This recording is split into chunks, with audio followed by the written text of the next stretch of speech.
In the balance of our time, I want to talk about the second book of the Nicomachean Ethics. This is the famous part of the Nicomachean Ethics where Aristotle discusses the subject of virtue.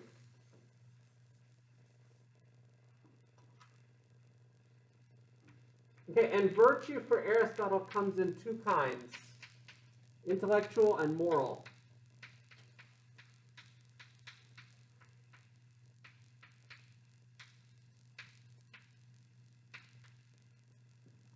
Okay, intellectual and moral virtue.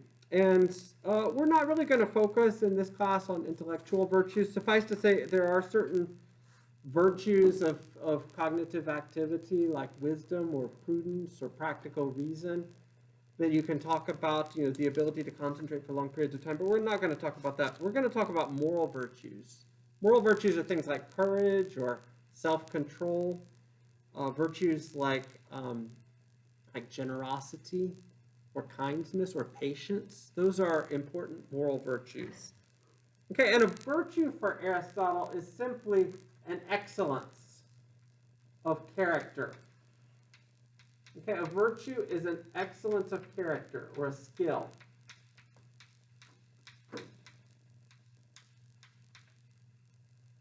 Just like in order to play a musical instrument, you need to have certain skills. To play the piano, you have to have the dexterity of fingers, the ability to read music quickly, the ability to interpret artistically the music that you are reading, a variety of other kinds of skills. So also, to be a good human being, you need certain skills, Aristotle thinks. And one such skill, an excellence of being a human being, is virtue. Okay, and virtue is an excellence of human character. What does Aristotle mean by that? Well, what he means is as follows. Okay, a virtue for Aristotle is a deeply rooted practical component of one's character that is acquired by long means of repetition. Okay, so let me emphasize this. This is coming out of the first and second chapters of book 2. A virtue is something that you acquire by means of repetition or practice, and it is something that once rooted in your character, it lasts for a long period of time. It's gained through practice.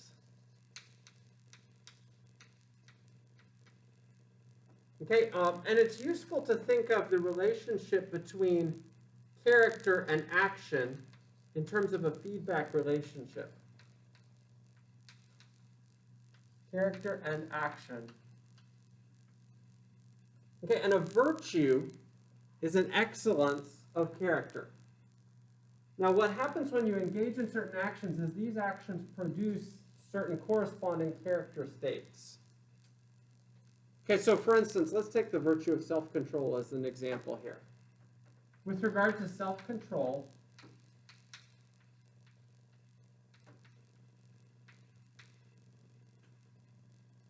an action that is self-controlled produces a very little bit of character change in you. Okay, not very much, but a very little bit. And 2 actions or 5 actions or 10 actions that are self-controlled produce even more character change in you. And over time, what they do is they create in you a virtue of self-control. They shape your character. So if you refrain from Oreo cookies 5 times in a row after dinner, you become more self-controlled with regard to food than you otherwise would have been. Now, the feedback relationship is as follows. The character state, once shaped, then forms action. Okay, so once you have a character state that is self-controlled,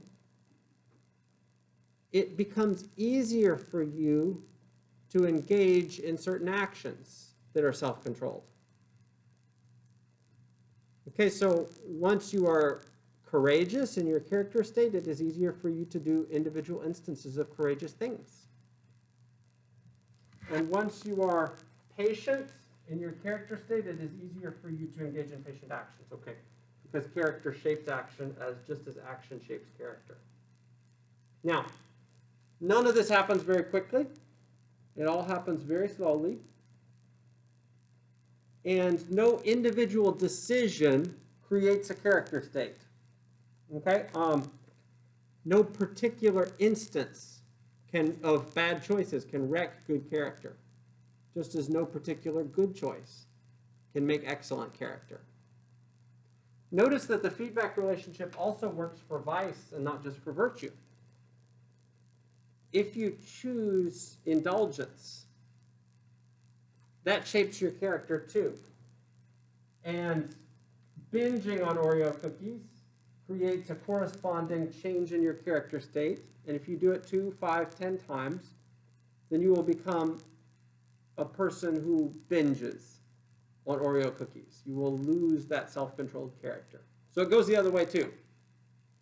And once you have a vicious character state, it's very difficult to get out of it because the vicious character state shapes your actions. We've all seen people who have addictions because their character states have been so deeply shaped by their choices that it's hard or impossible for them to choose otherwise than, the alcoholic who can't but choose drink because he's addicted to the fix. Okay, so that's how virtue is acquired and what virtue is. Are there questions or comments so far before we talk about the conditions for virtuous action? Everybody kind of track this, kind of follow this? It makes intuitive sense to me about human character. It syncs with my own personal experience about my own character states and how I personally. So here's an example. Okay, when I was a kid, probably 8 or 9, I realized that I could lie and get away with it, and people would believe me. Okay, maybe they were believing me because I was a kid. It's kind of at that age where you're able to disguise the truth. I've got a 5-year-old and a 3-year-old, and they try to lie to me or to my wife, and it's like transparently obvious that it's a lie because they don't have the ability, they don't have the guile to disguise the truth. Okay, all right. So I was like 8 or 9. I was at the age where I was able to disguise the truth finally. Okay, and I started to lie, and it created a character state in me. And it took many, many years as a teenager to work myself out of a bad character state, a character state of dishonesty that I had cultivated in myself over like a couple or 3-year period from ages 9 to 11. Okay, so this does work the wrong way just as it works the right way. Many actions lead to a particular character state. Let's talk about the conditions for virtuous action. This is the last point of our lecture. It's an important one. Okay, since you guys have your texts out in front of you on your devices, you may follow along on your devices in the text. Of course, we are striving for bringing our text, so please do bring your text to class next time.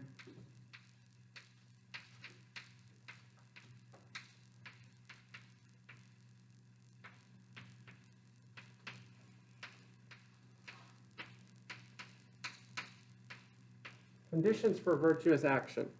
Again, I'm going to be reading here in chapter 4 of book 2.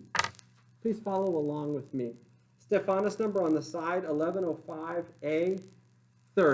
1105A30. Okay, Aristotle writes here in chapter 4 of book 2, but in the case of the virtues, an act is not performed justly or with self-control if the act itself is of a certain kind, but only if, in addition, the agent has certain characteristics as he performs it. First of all, he must know what he is doing. Secondly, he must choose to act the way he does, and he must choose it for its own sake. And in the third place, the act must spring from a firm and unchangeable character. What does Aristotle mean by that? Well, let's look and see. Yeah, he goes on to explicate precisely what he means by that, but I'll just describe what he says. First of all, he must know what he is doing. So you have to know that what you do is virtuous. It can't be an accident. So imagine that you're on the Houston highways, and we all know it's a jungle struggle out there. My driving, speaking personally, has deteriorated substantially since I moved to Houston some years ago. I used to be a nice driver who let other people in, and now I'm like elbows out, jungle struggle. I'm not like that bad, but like it does things to you, right? You know, if you get cut off 100 times, then like you get angry. Okay, if you are driving on the Houston highways and someone's signaling to get into your lane, but you don't see it, and maybe you lean over into the passenger seat to get something that's lying there on the passenger seat, and that person uses that opportunity to move into your lane, no credit for virtuous action because you didn't intentionally let the person in. It was an accident. It just happened. No credit for virtuous action. The action itself does not create the existence of a virtuous character state in that case, since the action itself was not an action that was intended for the sake of creating virtue. Okay, I actually have started in the last couple years, well, I've stopped, I should say, signaling to go into the next lane. I don't signal until I'm like halfway into the lane. You know why? Because people will speed up. They speed up when they see you signaling. It's like you're signaling to them, you know, I'm getting vulnerable now. You know, you can cut me off if you want. And they do. So anyway, I'm a little better than that, but I do wait until the last moment to signal. Okay, secondly, he must choose to act the way he does, and he must choose it for its own sake. Okay, you can't choose it for the sake of something else. So if you are on the battlefield and you decide, I'm going to engage in courageous action today, but I'm going to do it so that I can win a medal or be elected to political office back home or some other ulterior motive. No credit for virtuous action. Okay, if you're on a date and you want to impress your date, and so you pay the waitress a much larger tip. No credit for virtuous action. You were doing it for an ulterior motive, not actually for the charitable deed itself. You must do it for its own sake. You can't do it for the sake of something else. In the third place, the act must spring from a firm and unchangeable character. That is, the person who is engaging in the action must do so from a character state that is virtuous. Okay, so let me describe this one. We would not say of the 300-pound man when he refrains once from eating Oreo cookies that he is a self-controlled person with regard to food. It takes thousands of such choices for him to become a self-controlled person. It takes a character that is shaped in a manner that is self-controlled in order for him to truly do actions that we could say are coming from a self-controlled point of view. Now, we could say that he is on the way to self-control. He's making self-controlled choices, but he is not acting as a fully self-controlled person unless and until he embodies that character state. Okay, and if you turn the page back to chapter 3, we'll look at one last condition for virtuous action, a fourth condition for virtuous action. Okay, Aristotle writes, an index to our, this is the start of chapter 3, an index to our characteristics is provided by the pleasure or pain which follows upon the tasks we have achieved. A man who abstains from bodily pleasures and enjoys doing so is self-controlled. If he finds abstinence troublesome, he is self-indulgent. A man who endures danger with joy, or at least without pain, is courageous. If he endures it with pain, he is a coward. Okay, what Aristotle is saying there is that one condition for virtuous action is that you must take pleasure in doing it.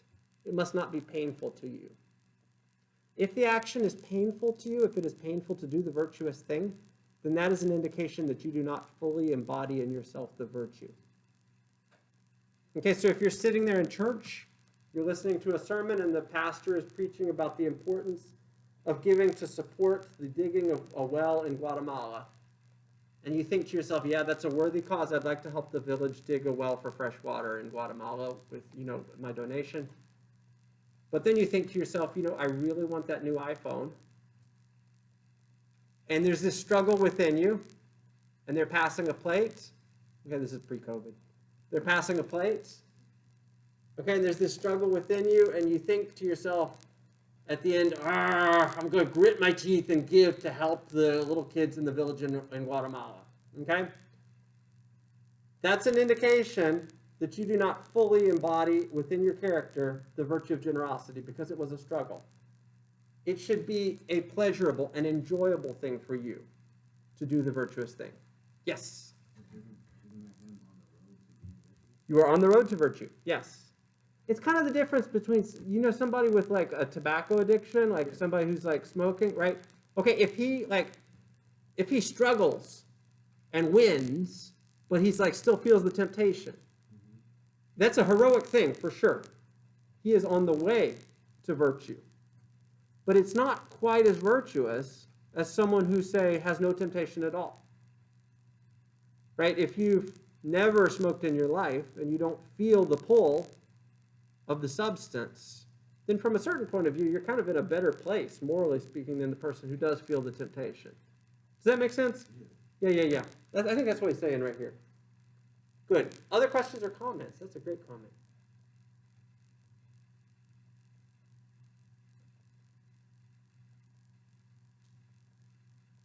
Okay, folks, we're going to stop there for today. I commend the lecture on Thursday to you. Please